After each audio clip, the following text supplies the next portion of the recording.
হরে Krishna ভক্তভজন Arpita mini blog আপনাদেরকে আবার সবাইকে স্বাগত।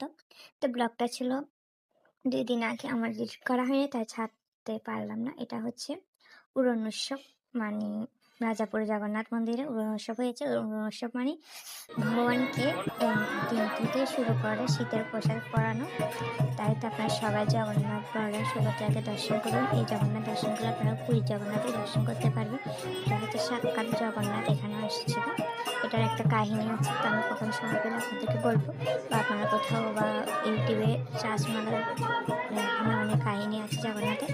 তো আমি যেটুকু জানবো ওইটুকু আপনাদেরকে বলবো নতুন ভিডিওতে। আপনারা সবাই জগন্নাথকে একবার জয় জগন্নাথ বলে কমেন্টে বলবেন। তো কত সুন্দর লাগছে দেখুন, কত অপরূপ দর্শন। তো তখন অনেকটা দুপুর হয়ে গেছিলো, তাই বুক লাগানো অলরেডি শেষ হয়ে গেছিলো।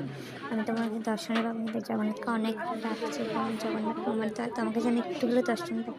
তো যেমন আমার কথা রেখেছে, আমারও প্রায় 1টার কাছাকাছি, তাই 1টা বাজে মন্দির বন্ধ করে দেয়। ভগবানের দর্শন করতে, আর এখানে প্রভুটা খুব সুন্দর কীর্তন করছিল, অপরূপ। কিন্তু মানে ভিডিওতে কীরকম আওয়াজটা কীরকম আপনারা জানেন, এখানে সরাসরিতে এত সুন্দর লাগছে ওনার কীর্তনটা, আসলে বলার মতো না। ওদের ভক্তি কত মানে কত লেভেলের বিদেশিদের ভক্তি একদম মানে প্রিয় ভক্তি।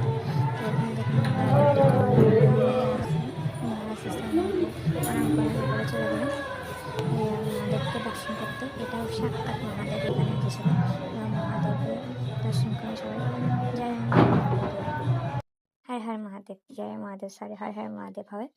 যাই হোক, এবার আমি নন্দীকে কিছু কানে কানে বললাম। এটা বলে বলা যেতে পারে, নিয়মও আছে, তাই আমি বললাম কিছু আমার মনের কথা। তো যারা যারা মনের কথা বলে রাখে অবশ্যই মহাদেবকে দয়া করার নন্দীকে কানে কানে বলবা। তো সবাই দর্শন করছিল, অনেক ভক্তরা আসছিল। আর প্রভুটা খুব, এই প্রভুটাকে আপনারা কারা কারা চিনেন আপনারা কেন খেতে হচ্ছে বাইরে গেলাম।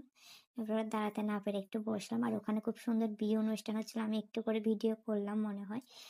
তো দেখুন, এবার আমরা প্রসাদ খেয়ে আরেকটা ওই পিছনে মহাপ্রভু একটা মন্দির আছে, ওটা দর্শন করতে গেলাম। কিন্তু দুপুরবেলাতে মন্দির বন্ধ ছিল, তাই বোন বলছে মন্দিরটা বন্ধ করে দিল। আর এখানে আরেকটা বিয়ে হবে, সামনে একটা বিয়ে হচ্ছে, 2টা বিয়ে একসাথে হবে। তাই দেখুন কত সুন্দর করে সাজানো হলো, খুব দারুণ। আপনারা যদি কখনো মায়াপুরে জগন্নাথ মন্দিরে বিয়ে করতে চান তাহলে এখানে যোগাযোগ করতে পারবেন মন্দিরে এসে। তো দেখুন কত সুন্দরভাবে সাজানো হলো, আসলে আমার খুব ভালো লাগলো, সিম্পলের মধ্যে অনেক সুন্দর হলো। তো এরপরে আমরা চলে যাচ্ছি একটু মন্দিরটা ঘোরার জন্য। তো আমি যাচ্ছি না কিসের জন্য ভিডিওটা করলাম জানি না, তাই এটার সাথে একটু অ্যাড করলাম। তো যেটা